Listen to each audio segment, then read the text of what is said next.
Antonette Crosby with A Time to Chill, and we are back for the new year.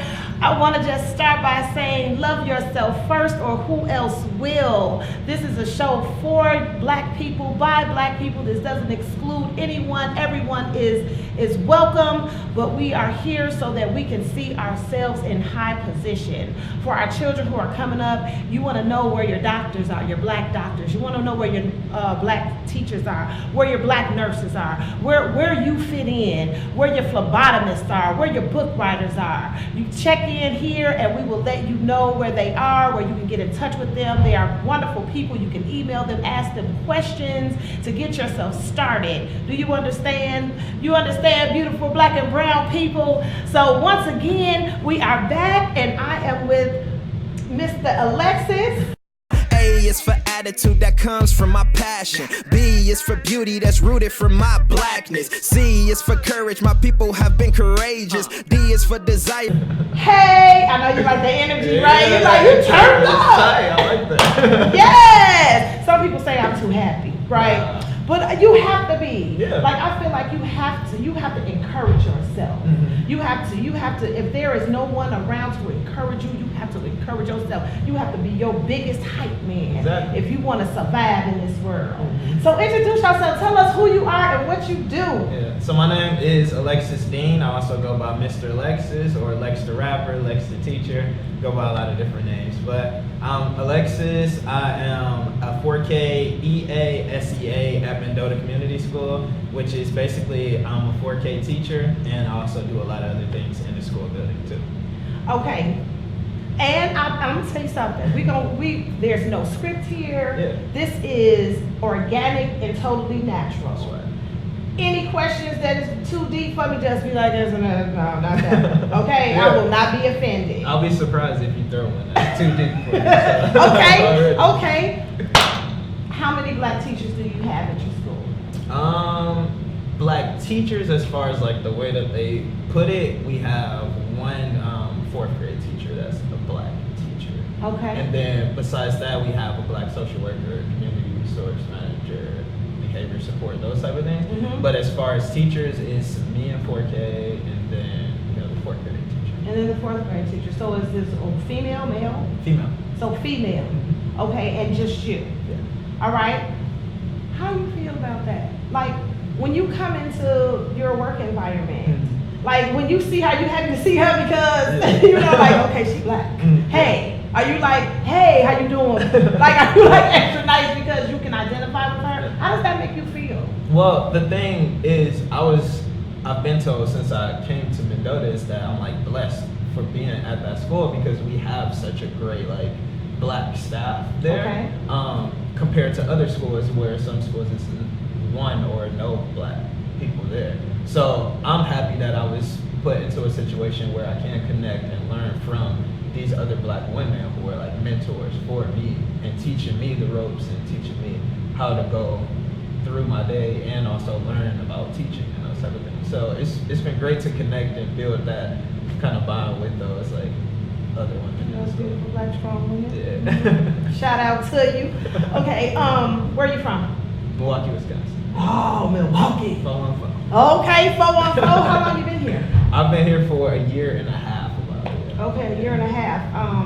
Well, what college did you attend to? I went to University of Wisconsin-Milwaukee. Okay, so you did go to UW. Yeah. Okay, Yeah. okay. Any kids? No kids. No kids? How old are you? 27. Young man. Okay, young black educated man teaching your kids. I think that that's important personally because now you are teaching young black males and they can see themselves as an educator, Right. a teacher, Yeah. not just basketball player or rapper, right? Yeah. So do you, and you say you do rap, do you incorporate that in your work with the kids? Definitely, yeah. Last year, as just the tutor around the school, I went from just like reading with the kids to turning it into a thing where we made our own songs about racism, homophobia, self-identity, test preparation, those type of things. And it became this kind of thing where the kids now, they are ready for it all this school year and the whole last year. So we ended up making 11 different songs So I put it on my SoundCloud, and it's basically turned into an album of like music that all the kids were in. And I don't force kids to rap or anything. They came to me and were like, "Can we make this song? I want to make a song about this," and they were ready to spit. So yeah. Well, it's ride the wave, you lit, I gotta get with it. So where do you stream, right? Yeah. Where do you stream? Yeah. So my website is dreamstartyoung.com. So you type that in, dreamstartyoung.com, and you'll see all my accolades, you'll see my music, you'll see the things that I'm working on now. And what I also wanted to add to the website is just that community piece where it shows people not only my music, but they see where they can volunteer, where they can help in the community, what events are coming up at my school that they can come to make it a piece of like the world and not just all about me. Because my work is about the kids and it's about the families in the community. Good. Do you mentor or tutor? Yes. Do you do like private sessions? Can people come and say, "Hey, my daughter or my son is having a problem"? So they can. So where do they contact you? Yep. So on dreamstartyoung.com, you'll see my email, you'll see my Instagram, you'll see all that. And I'm at Mendota Community School, so that's where I do a lot of my mentorship, especially with the kids. Right now, I have a boys club after school on Mondays, and what I do with this group of boys is we work on communication skills and how to talk to each other as boys, and how to have teamwork, how to play together, how to like kind of navigate through life in a way that's positive and fun. So, I love that. yeah. I love that. You're doing a play, right? Yep. Okay, tell me about. I'm a little nosy. Tell me about this play. Yeah. So every year, Mendota has been doing a Disney musical. Okay. And this year, I feel like it's highlighting Black excellence even more because we're doing The Wiz. So for The Wiz, I'll be the wizard, which will be super cool. Okay, that is cool. Yeah. So you got what grade? The kids that get to do it are 3rd to 5th grade. So. And you teach 4th grade? 4K. 4K. Mm-hmm. Okay, but the kids that so do you have your cast already? Yep, we have our cast, we have our crew. They're awesome. Yeah, they're cool. Yeah. They're all learning their songs and learning their characters really good. And then I think the biggest piece about me actually being an actor in the play is that they get to see like the discipline I have, or to see how I'm being vocally, or just the confidence too, because that's another thing that comes with being an actor or being in music, is being comfortable with who you are and projecting your voice because you're not shy about the things that you know. And that's like really important. Really cool. Yeah, that is. I think that's important. We talked earlier. Do you implement your rap in your teaching techniques? Mm-hmm. Yeah. And how does that impact their learning and their grade, the outcome in their grade? Yeah. So what I feel is important is relationship building, because you need to know the student before you just throw all this work on them, throw all this like curriculum at the students. You need to know where they are and meet them like halfway. Right. So what I did specifically with my tutoring is that I connected with the kids about like how are you feeling? How is life going? Like, what do you want to talk about? And then connecting that to like the books we read or the songs we wrote and those type of things. And showing the kids that you can be a part of your learning process, and connecting your life to the school is the thing we want to do anyway. We want to prepare the kids for the real world. So that was really key in like my mentoring and my tutoring too. Okay, but everybody's life is different. Mm-hmm. Everyone's home life is different. Right. Black or white, Chinese, Latino. Did I miss anybody? Any culture that you come from, Indian, your home life is different. Mm-hmm. A lot of our children's home lives are different. Right. Super. We go from one end of the spectrum to another. Yeah.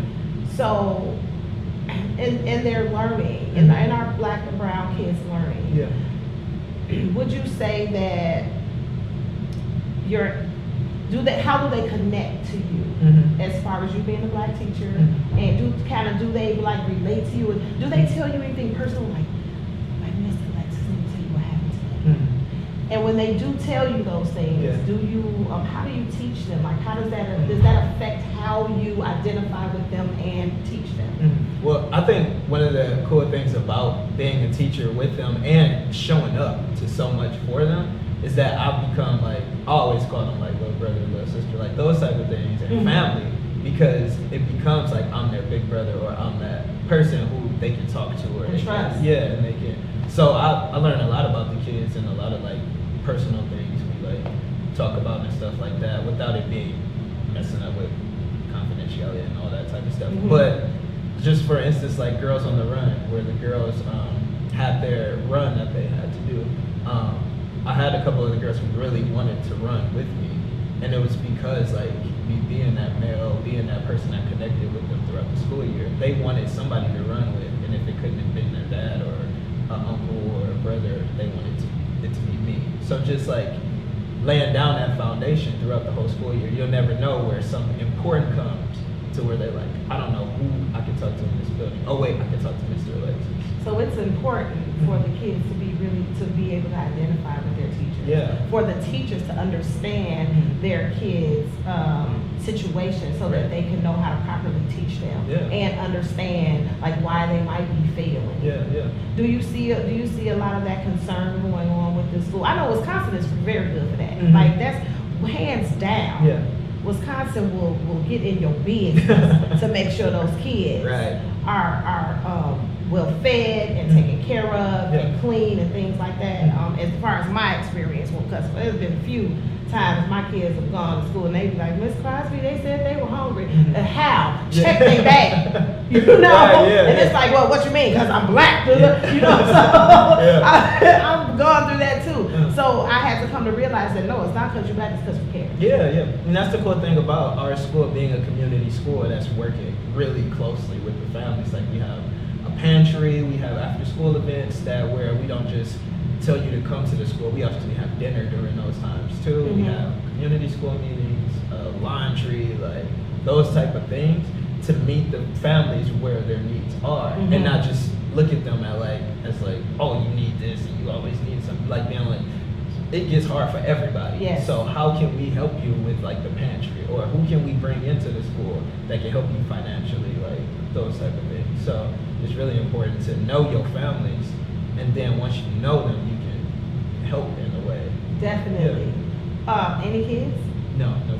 No, you want kids? Yes. Even after dealing with these kids, you want some? Yeah. You're like, yeah. But with me being so busy, I don't know when I'll be. You're good later. Yeah. Just much later. Much later. Travel and get bored with yourself first. Yeah. That's coming from a mom. I love you, children.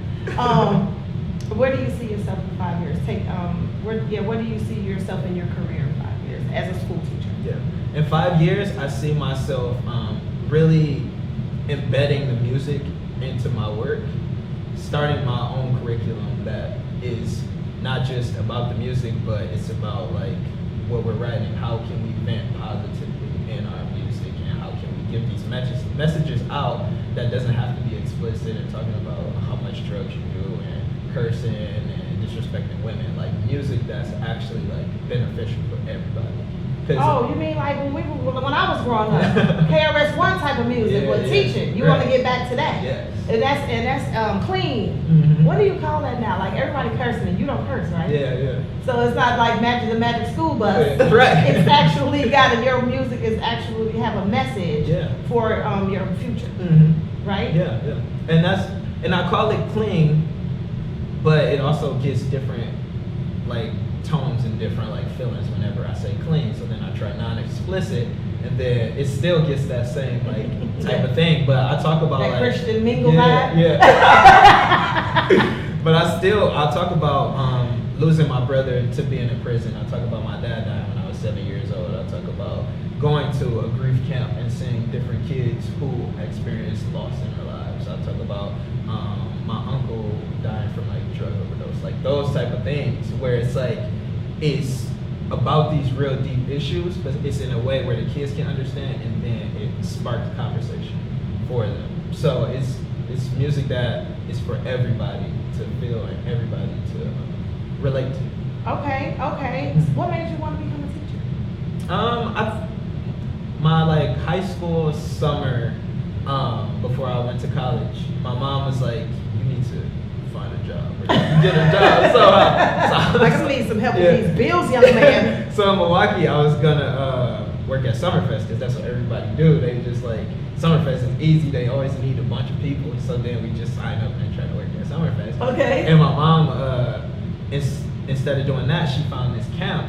That was a camp for children with autism, and she was like, "This will be better for you than just being at Summerfest. I think this would be way better." Okay. So I started at that camp, and I was basically the camp leader with another person. But we had these young kids who had autism in our group, and after my first day, I like went home and cried. I was like, "These kids like need us." Like I had that at like 17 years old, like feeling like I need to be doing something for like these kids who are like younger than me and who have disabilities or feel different. And I asked you that. That's where it started. I asked you before when we were talking, will you leave or will you stay? And you said that you are conflicted. You will be conflicted because why? Because I'm so, like, the kids are my passion. So leaving the kids will make me feel like I'm not doing my purpose. I'm not doing what I'm supposed to be doing here on this planet. So. And every interview that I have, every organic interview from A Time to Chill is walking in your purpose. Every interview I have, the interviewee always says, I do what I do because I want to walk in my purpose. And that is our main goal and objective, is for you to see yourself in high position so that you can walk in your purpose, kings and queens. Okay, I just had to get that interlude. Because that's just real. Yeah, it's so important. And it is, and it's important for us not glorify ourselves, but to magnify our gifts that we are already born with, that are deep inside. Right, yeah. It only takes like my daughter wants to work as a special ed teacher or assistant. How would she go about it? She graduated high school. She's worked, some jobs, and I told her, just take you some classes at MATC. Yeah. So where should she start? I think building her resume is the perfect way to do it, and that could be like with volunteering at the community centers or like doing those type of things and showing your passion for the kids, but then also testing yourself to see if this is really what you want to do too. Before I became a special education assistant and with MMSD, I was a lead preschool teacher and a toddler preschool teacher and a primary caregiver. So I did a lot of that kind of work ahead of time to be like, and you also said something about AmeriCorps or what is AmeriCorps? So AmeriCorps is basically the nationwide service projects that people can do. So you could do mentoring, like literacy tutoring, like I did. You could help build affordable housing. So it's something that is, I think, very beneficial because it'll see if you get to basically take a year to see if this is what you really want to do or this is what you really want to be. So if she wants to start off, then she could start off at AmeriCorps as well. Yep. And just go on their website. Yep. Simone, AmeriCorps. Start it! Yeah. If she wants to be a literacy tutor, I got the connections. So and that's the point. Yeah. We want to connect you all. We want to connect our people with each other. We want to connect you with our doctors, with our lawyers, with our teachers, with our community leaders, with our artists, with our producers, with our singers, with our entrepreneurs, with our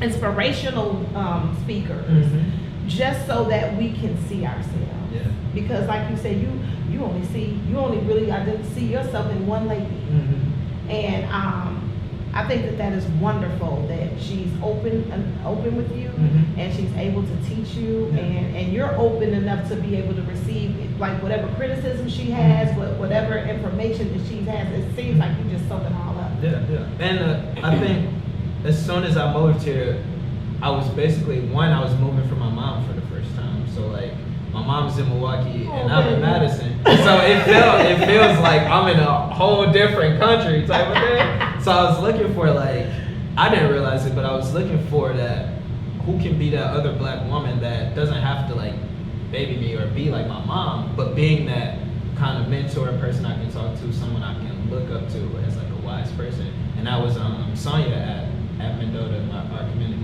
resource manager there, who does so much for our community and so much for our school, and just shadowing her and learning from her just has been like awesome, just to see this like Black superhero to me just do all this like work. Yes, we are. Yeah. Okay. Difficult question. Mhm. Okay. Let's get it. Where, as far as our children, the way that they see themselves, do they see themselves in a negative or a positive way? And I know that social media has a lot to do with it. Yeah. When you hear them talking, would you say they see themselves from 1 to 10? What level of respectability do they see them? Do they view themselves? Are they really happy children? Are they kind of depressed? I think if I had to scale it, I would say it's hard to scale. One, because I think the key piece is the confidence. So like if you are homeless and then you're coming to school with like clothes that you wore yesterday, or like you smell a way and you know that everybody's gonna like notice this, or you just tired from yesterday and now you gotta like try to stay up all day. It's that confidence thing where it's like, Do you see I a don't lot of feel that? good. I think I do see it throughout the community, whether it's in Milwaukee or it's in Madison, just because our kids need that, like those people who are in their ear saying that I believe in you, what can I do for you, what do you need, and being there to meet them halfway, to really be like, I care about you, I see your worth. Whether you have these things going on at home, I'm still that person who you can come to, who can help you like learn a little bit, let me stay after school a little bit and help you with like those type of things. So like it's a lot of areas where I feel like it's up to us to help build that confidence of the kids. It's up to the teachers. I believe that too. Do you Yeah. see a lot of teachers that take extra time?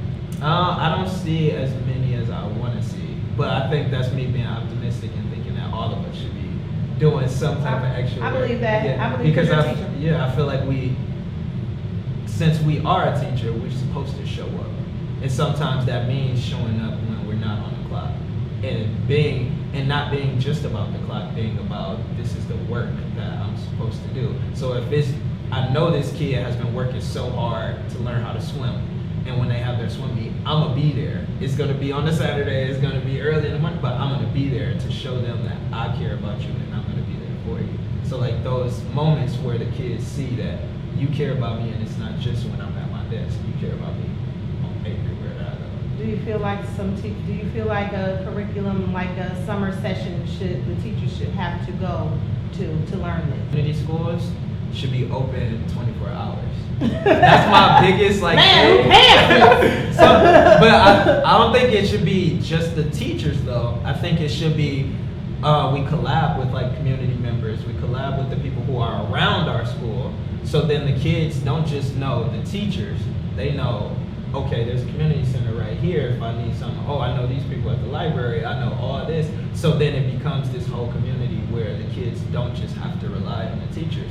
We can spread the wealth. We can spread the like knowledge and things they learn. So everybody is involved somehow within the community. Yeah, because it seems like you just have the school here, then you have the library here, but then they're all different entities within the community, and you feel like we should be connected. There should be that bridge that connects us all. Yeah. And then the kids, then we'll have a higher rate of graduation and GPA too, right? Yeah, because especially during the summer, it's hard even for adults to retain certain stuff. When we take a break from something, Man. So then imagine like the kids taking a summer break and not doing all the homework, not doing all the reading during that time, then they kind of regress, or they have to like remember everything. So then it goes into the school year, those type of things. So like what I've been doing with the Madison Public Library is I've been hosting events for the kids to encourage them to come to the library, encourage families to come to the library, and show that this is a resource that has a bunch of stuff that's going on all year, and this is how you can like continue to do like fun work and be ready for school when it comes up. Okay, tell me if I'm wrong, because sometimes I could be wrong. I'm not always right.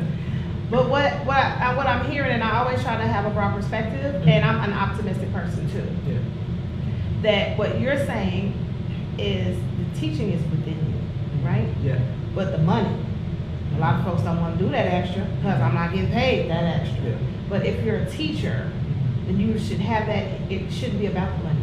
It's about what you love and your passion and about the kids. Yeah. Right? Yeah, I feel like we all deserve our paycheck for the amount of work that we do, but I feel like just like with being a doctor, with being somebody who helps people, you have to realize that some of the stuff that you do is not going to be in your qualifications, in your like hours, in your sheet. If someone knows, if you're walking down the street and someone knows that you are a doctor and this person is passing out, you're not gonna say, I'm not on the clock. You're gonna like help that like person when they need help. Right. So just knowing that like it's part of our service work, it's part of it.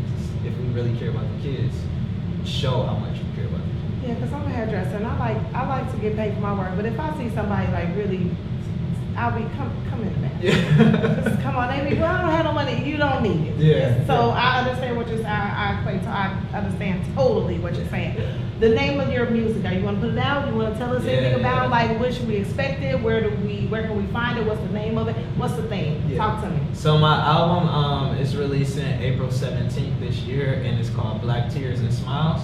And it started as just a therapeutic kind of process for me writing music, kind of selfishly for myself, to see the emotion that I have inside, seeing that I'm not always just that happy like person, like you were saying, like I have these other emotions. And it grew into me seeing myself as a black man and seeing that a lot of us black men don't have spaces or don't feel like we can be vulnerable and show all the emotions that we have.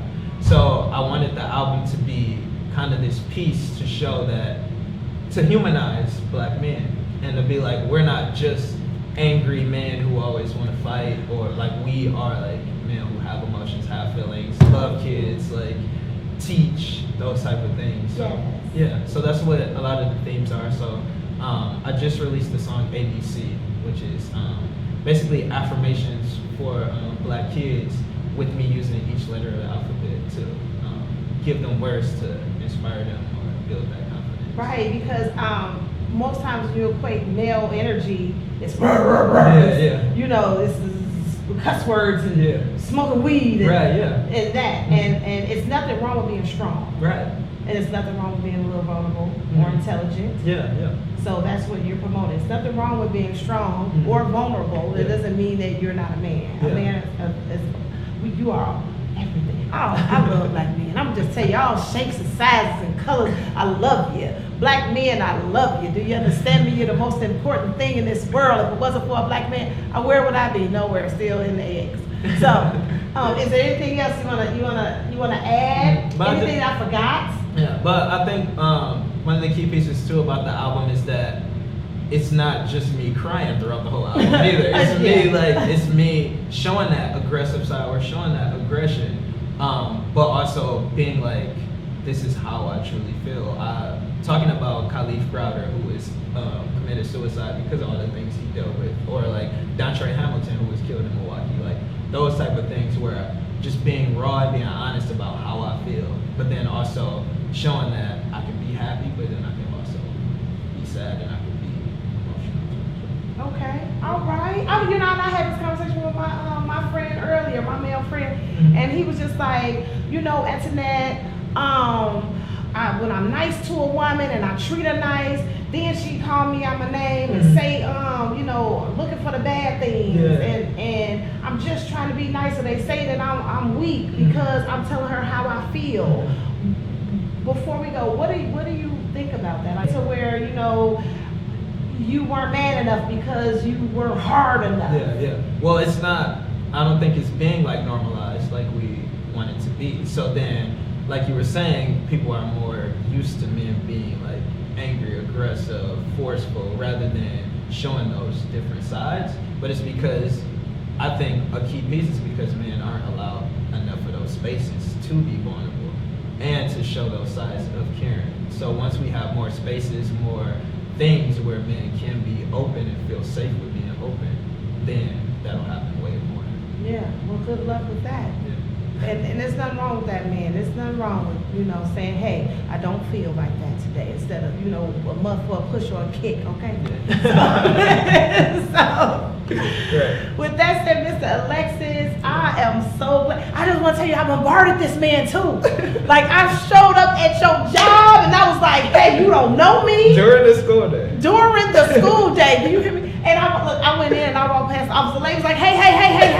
I was like, hey, you let me in. I said I was looking for Mr. Alexis. I know you were like, what were you thinking? Yeah, I didn't know what was like going on because like it's been times where people have come into school to look for me, and I'm like, hi, I want to talk to you, but also got a class too. Yeah. So like, how can we work this out? So we worked it out. Yeah. And I appreciate you. I appreciate you saying yes. I appreciate your honesty and the things that you are doing, your community work, your teacher leadership, showing our Black boys and girls that